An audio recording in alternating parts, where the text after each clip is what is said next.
Fala pessoal, Gabriel Porto aqui, vídeo hoje um pouco diferente. Estou aqui diretamente do escritório da TRX, hoje com o Gabriel, gestor do TRXF, para a gente entender um pouco de como foi o ano de 2025 para a gestão e para o fundo imobiliário e das expectativas para 2026. Então, Gabriel, brigadão aqui pela participação, meu cara.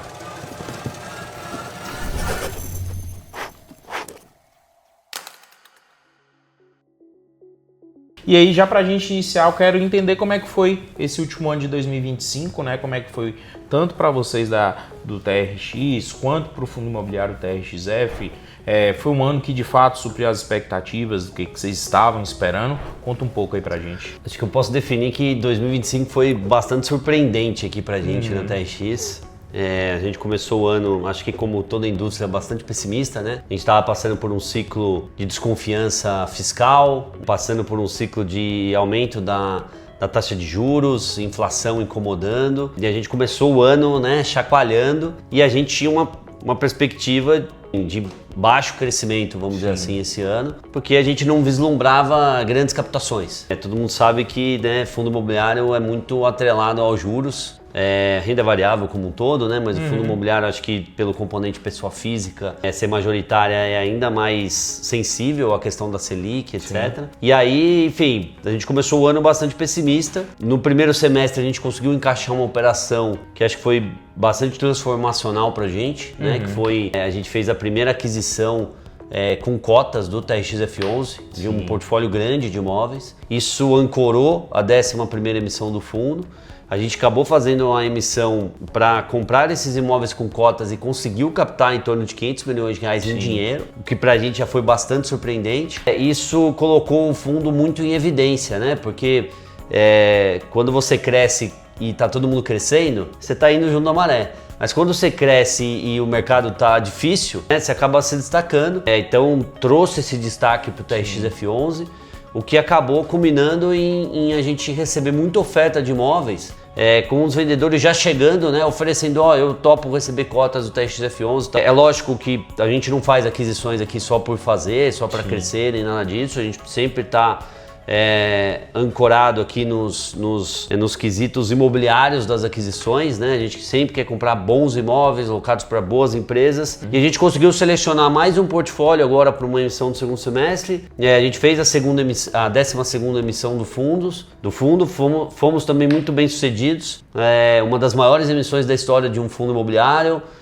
Está posicionando aí o TRXF11 top 5 entre os maiores fundos imobiliários de tijolo, e assim, o fundo triplicou de tamanho em 2025, né? Então, se a gente começou o ano pessimista, nem no mais otimista dos pensamentos a gente imaginou que a gente ia sair de um fundo que tinha 2 bilhões de reais em dezembro de 24 para ter um fundo de mais de 6 bilhões de reais em dezembro de 25.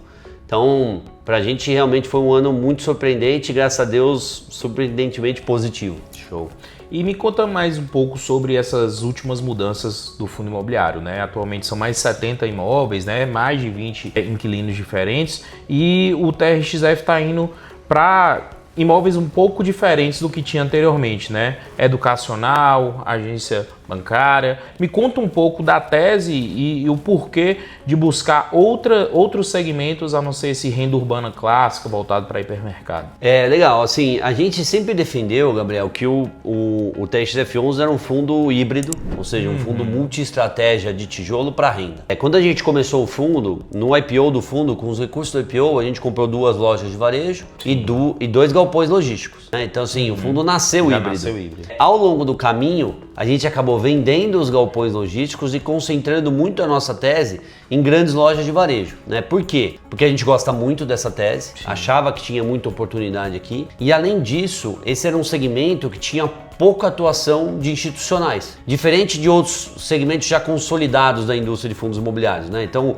shopping, galpão logístico, laje corporativa, enfim, são segmentos que você já tem grandes fundos e grandes players institucionais atuando. no segmento de varejo, principalmente esse varejo que a gente chama de Big Box, a gente percebeu que eram muitos poucos players, tinha muita concentração de imóveis ou na mão de pessoa física ou na mão das próprias empresas, né, que operam esses imóveis, dos supermercados, hipermercados, lojas de material de construção, etc. E isso gerou pra gente uma oportunidade, né? Quando você entra com um porte de um investidor institucional atuando no mercado e você é o maior nesse mercado, geralmente você consegue gerar as melhores oportunidades. Sim. E a gente resolveu aqui que fazia sentido a gente se aproveitar disso e fazer com que o fundo ficasse grande nesse segmento, e aí uma coisa foi puxando a outra. A gente ficou grande no segmento, as empresas passaram a nos procurar para fazer cada vez mais operações nesse formato, e aí o fundo ficou em algum momento, né, no primeiro semestre do ano passado, o TRXF11 chegou um momento que ele estava 100% concentrado em grandes lojas de varejo. Sim. Né? E aí o mercado passou a classificar o nosso fundo como um fundo de renda urbana ou um fundo de varejo, e a gente sempre se posicionou, a gente está um fundo de varejo ou Sim. está um fundo de renda urbana, mas a gente não é, a gente é um fundo híbrido, né? No segundo semestre do ano passado, a gente já fez uma aquisição de um imóvel diferente, a gente comprou o Hospital Albert Einstein, que está sendo desenvolvido aqui em São Paulo, aqui na Marginal Pinheiros, no condomínio que chama Parque Global. E aí, no começo desse ano, quando a gente fez a 11ª emissão, também vieram alguns imóveis diferentes. Então a gente comprou um centro de diagnóstico que está alocado para a DASA, e compramos também um galpão logístico, né? Voltamos para a logística, que é um BTS em Curitiba, alocado por 10 anos para o Mercado Livre. E aí agora com a 12ª emissão, a gente viu ainda mais oportunidade de realmente trazer essa diversificação para o TRXF11. Com oportunidades que são mais oportunísticas, né? Que são modelos de transações em que a gente vai ter um resultado, na nossa visão aqui, e até uma reciclagem de portfólio mais no curto e no médio prazo, em comparação a outros imóveis que são extremamente estratégicos para o fundo e que devem permanecer na nossa carteira no médio e longo prazo. Então a gente mesclou um pouco, por isso as operações são consideravelmente diferentes, mas a intenção sempre foi que o TRXF11 fosse um fundo híbrido, multi-estratégia de tijolo para renda, porque é o único veículo da TRX. A TRX não tem essa... Quando chega uma operação imobiliária aqui, a gente não fica na dúvida, vou levar para esse fundo, vou levar para aquele, vou... Não, quando chega uma operação de imóvel aqui, ou vai para o TRXF11, ou não serve para a TRX. É assim que a gente se posiciona. E com essa estratégia a gente entende que não dá para ter segmentação no fundo, né? Entendi. Que o multi-estratégia faz mais sentido para um fundo em que a gente se posiciona como o único fundo da casa de tijolo, né, e que tem um mandato, né, de ser um fundo perene, de longo prazo, sem prazos para acabar. Então, quanto mais diversificação a gente trouxer, a gente acredita que melhor. E me conta sobre esse ano de 2026, né? O que vocês esperam como gestão, para entregar aí de resultado, de mudanças, modificações? O que esperar do TRXF para 2026? O que as pessoas podem esperar e que a gente está trabalhando para que seja assim, é um fundo que permaneça com uma gestão ativa de verdade. Então a gente está sim fazendo muitas aquisições, mas a gente ao mesmo tempo quer intensificar a outra ponta, que é a ponta da reciclagem de ativos.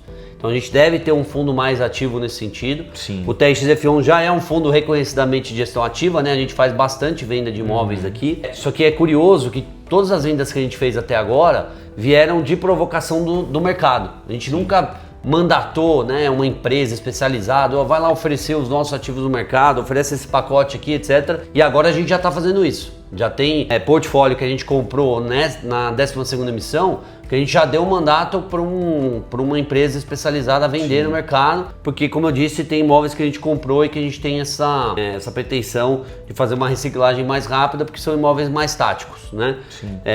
Então, as pessoas podem esperar uma gestão bastante ativa do TRXF, tanto na aquisição quanto na venda, dentro da medida do possível, né? Se surgirem oportunidades, continuarem surgindo oportunidades para aquisição de imóveis, principalmente com cotas, né? Mas não necessariamente só com cotas. Quando o imóvel é bom, a gente acaba, e a oportunidade é boa, a gente acaba fazendo a viabilização dessa aquisição.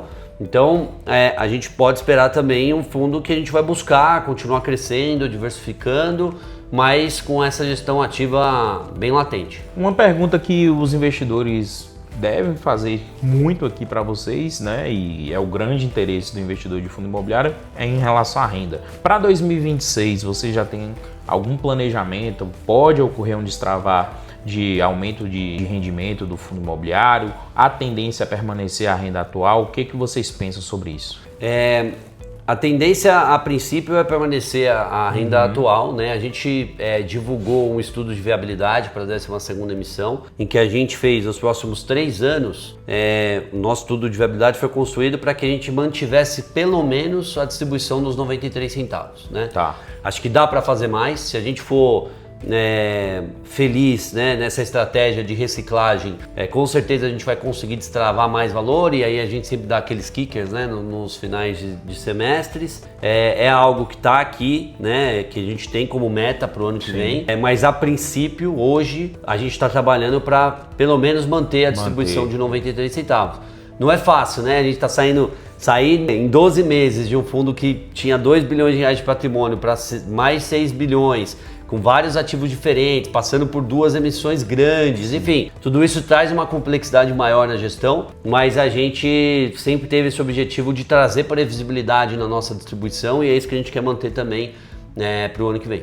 E Gabriel, para o investidor que quer ter acesso aí a mais informações sobre o fundo imobiliário, ou porventura quer entrar em contato com vocês, por onde é que esse investidor pode fazer isso? Tem rede social, e-mail? Como é que esse investidor pode entrar em contato aí? A gente tem o site do fundo, né? trxf11.com.br, lá tem todas as informações do fundo, nossos ativos, nossos fatos relevantes, enfim.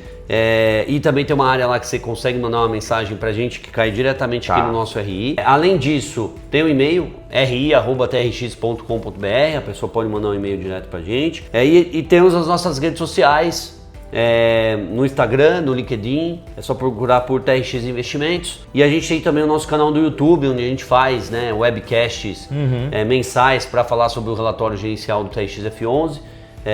E do TRXY, né, que é o nosso outro fundo aqui da casa, que é um fundo multi-estratégia de papel.